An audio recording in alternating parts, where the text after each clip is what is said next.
The sound that people remember most is not a scream. It is the way the train slowed down, metal complaining against metal, a long breath being let out, like the city itself was tired. Someone laughed at something unrelated. Someone else checked the time. A Bible thumped softly against a plastic seat, over and over, not in rhythm, just enough to notice and then try to ignore.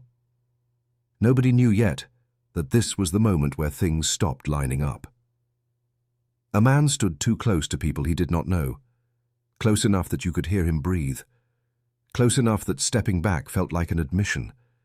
His words were not loud at first. They were muttered, half sentences, the kind that make you tilt your head and wonder if you heard correctly, the kind you hope are not meant for you.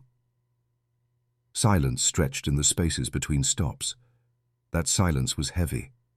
It felt watched. On this channel, stories are told in a fully cinematic, audio-first way, so you never have to look at the screen to feel every moment. You are listening to Minutes of Fear, where every story leaves something behind. There is a mistake people make when they try to understand violence. They imagine it arrives fully formed, that it announces itself clearly. But most of the time it arrives fragmented, disorganized. It looks like discomfort, like someone being rude, like a problem that belongs to someone else. The man on the train had practiced being angry for a long time. Anger had become familiar to him, comfortable even. It gave him a shape when everything else in his life felt loose and temporary. He drifted through cities, through couches, through conversations that never quite settled. He told himself that society had pushed him out, that the rules were rigged, that someone was always to blame. He liked to talk about freedom. He liked words that sounded large. Patriot, truth, history. He carried them like armor, even when they contradicted each other, even when they contradicted him. The train rocked gently as it moved. A young voice somewhere behind him asked a friend if they were going the right way. That small question mattered more than anyone realized. Directions get corrected. Paths change. Doors open and close. The man turned his head. What he saw was not a threat. It was not an argument. It was simply something that did not fit inside the world he had built in his mind. And when that happens to certain people, something inside them tightens instead of bends. His voice rose, not shouting yet, testing the space, testing whether the room would push back. A few passengers shifted their weight. Someone stared very hard at the floor. Someone else stood up, not bravely, not heroically, but because sitting still suddenly felt wrong, like staying seated meant agreeing with something unsaid. This is the part that is hardest to sit with, the moment before anyone knows what they are about to lose, when everything still feels reversible. The doors were going to open soon, and nobody knew that this was the last quiet moment they would get. When the doors opened, the air changed. Not dramatically, not all at once, just enough to feel it. A draft slid through the car and carried sound with it. Footsteps on the platform, a distant announcement that nobody listened to, the kind of ordinary noise that usually signals relief, an exit, a reset. But the man did not leave. He stayed planted where he was, like the idea of movement offended him. His shoulders were tense. His jaw worked back and forth, grinding something invisible. He raised the Bible higher now, not to read from it, not to quote it, but to display it, like proof, like permission. His words sharpened.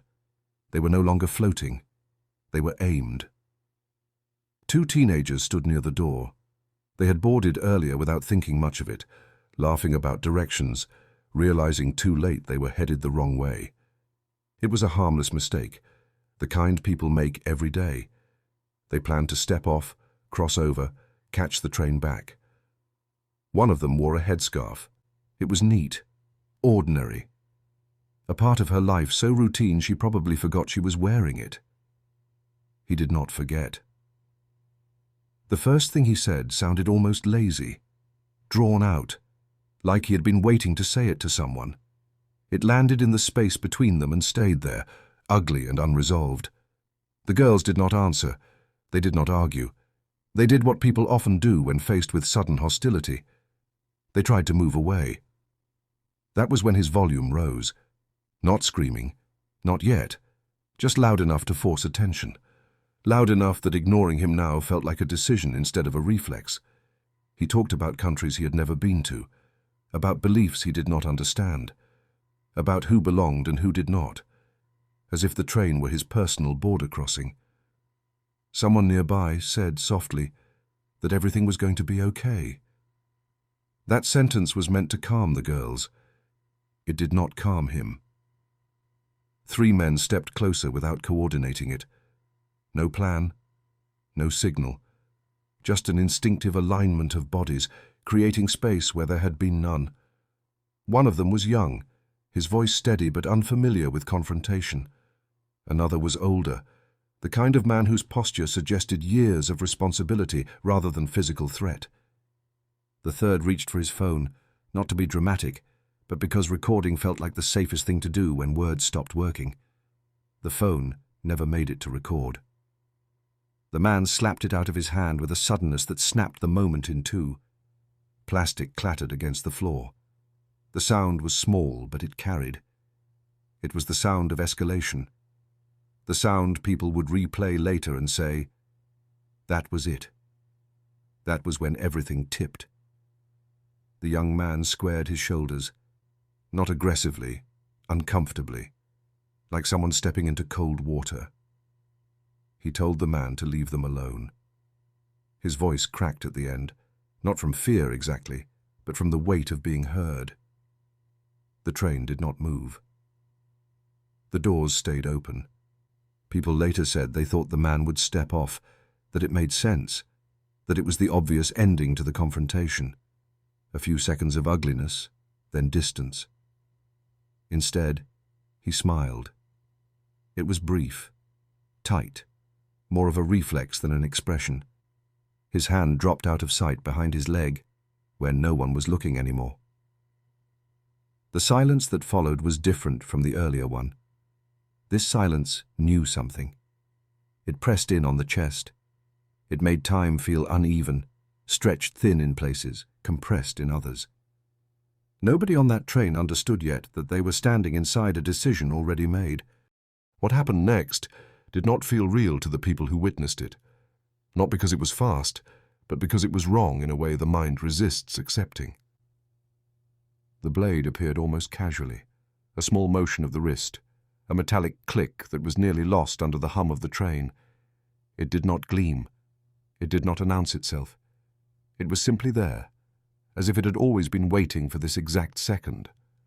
Someone said his name, or maybe they did not. Memory blurs under pressure. What is certain is that voices rose all at once, not screaming yet, warning tones, sharp breaths, a chorus of no, stop, wait. The man did not wait. The first strike was not theatrical.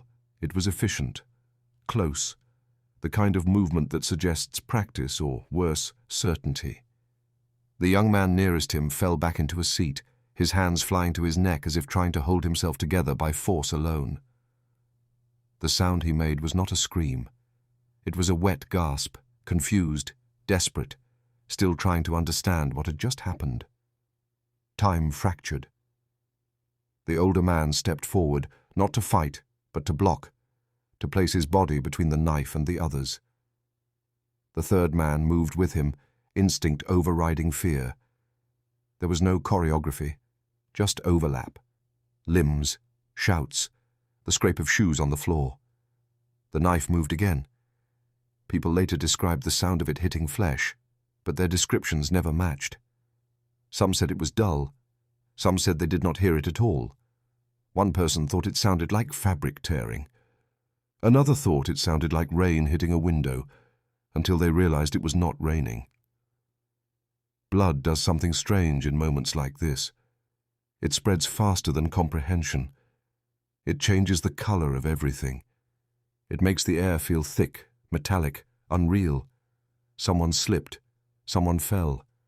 Someone screamed, then stopped. The train doors were still open. That detail would haunt people. The fact that escape existed, visible and unused. The fact that the man stayed. That he leaned into the chaos he had created like it was the only place he felt solid. When he finally stepped back, it was not because he was tired. It was because he was finished. The three men were down, one motionless, one gasping, one silent in a way that felt final. Passengers surged forward, then recoiled, unsure whether helping would make things worse. Someone pressed hands against a wound and begged it to stop bleeding, as if blood could be reasoned with. The man picked up a bag that did not belong to him. He adjusted it on his shoulder. He looked around, blade still in his hand, and asked if anyone else wanted some. Then he walked off the train. For several seconds, no one followed. Not physically, not mentally. The space he left behind felt radioactive. People clustered around the injured, voices overlapping in frantic, useless patterns. Someone called emergency services with shaking hands. Someone else cried that they did not know what to do. Outside, the city kept moving. The man did not run. He crossed the platform and lifted the knife toward bystanders like a warning sign. A few people followed at a distance, fueled by disbelief more than bravery, shouting directions into their phones, trying to anchor themselves to something procedural. By the time police surrounded him, his words had dissolved into fragments again, threats, declarations, statements that contradicted each other within the same breath. He paced. He raised his hands. He refused commands. He seemed almost disappointed when it ended, when he threw the knife and let himself be taken down. Back on the train, 2 men were declared dead. 1 survived. Survival in this case was a narrow thing, a matter of inches, of arteries missed, of seconds gained. He would carry the scar across his neck for the rest of his life, a line that did not explain itself unless you asked. In the days that followed, the community searched for language big enough to hold what had happened. Hero, hate, terror, mental illness, failure. None of them fit cleanly. Because the most unsettling part was not the violence itself. It was the knowledge that this had almost happened the day before, that warnings had been spoken, that a chance to stop it had existed and passed quietly, without ceremony. And once you see that pattern, it becomes hard to stop seeing it everywhere. The courtroom was quieter than the train had been, not because there was less tension, but because tension had rules there. People sat when they were told. They spoke when permitted. They waited for permission to react. Even grief was scheduled. The man sat at the defense table with his hands folded, as if patience were something he had learned. His hair was shorter now. His clothes were clean. Without context, he could have been anyone waiting for a bus or a verdict. That ordinariness unsettled people more than his outbursts ever did. He did not look at the families when they entered. When he spoke, it was rarely in response to a question. His words spilled sideways, aimed at ideas instead of people. He talked about free speech as if it were a weapon, about history as if it had personally chosen him, about enemies that never quite came into focus. When he was told to stop, he smiled. Witnesses described the night in pieces, not chronologically. Memory does not work that way after trauma. One remembered the sound of the knife opening. Another remembered the way the train lights reflected off the floor. Another could not remember anything until the screaming started. The young woman who had been targeted the day before took the stand. Her voice did not shake. That was the part people commented on later, as if steadiness were proof of something. She described being threatened, followed, hit, and then questioned by police, as if she had done something wrong by defending herself. She said she felt invisible. She said she believed that if someone had listened, the men who stepped in the next day might still be alive. The room did not move when she said this. Nobody interrupted her. The words settled into the benches, heavy and unanswerable. Experts spoke next. Psychologists with careful language and neutral expressions. They talked about personality disorders, about trauma, about incarceration and isolation and substances and deterioration. They disagreed with each other politely. Labels were offered, withdrawn, debated. The man rejected all of it. He did not want illness. He wanted intention. He wanted to be seen as deliberate. When he was removed from the courtroom after shouting at a witness, he shouted that he should have killed more people, that he had been justified, that history would understand him. History rarely does. The verdict came after hours of deliberation stretched across days. Guilty, again and again, each word a door closing, each count a narrowing of future possibilities. He showed no reaction. He stared forward as if the outcome had been decided long before the trial began. At sentencing, families spoke. They talked about kindness, about quiet routines, about last phone calls and unfinished plans. One family described their son's final moments helping strangers, telling people he loved them even as his own life slipped away. Another described decades of service, of coming home safely from places far more dangerous than a city train. The man listened with his head tilted slightly, like someone overhearing a conversation on a bus. 2 life sentences were imposed. No possibility of release. The numbers were large, but the meaning was simple. He would never leave prison alive. Years later, appeals were filed and denied. The legal process did what it always does, grinding forward long after public attention moved on. The train line reopened. Schedules normalized. New passengers boarded without knowing what had happened there. But the story did not end in the courtroom.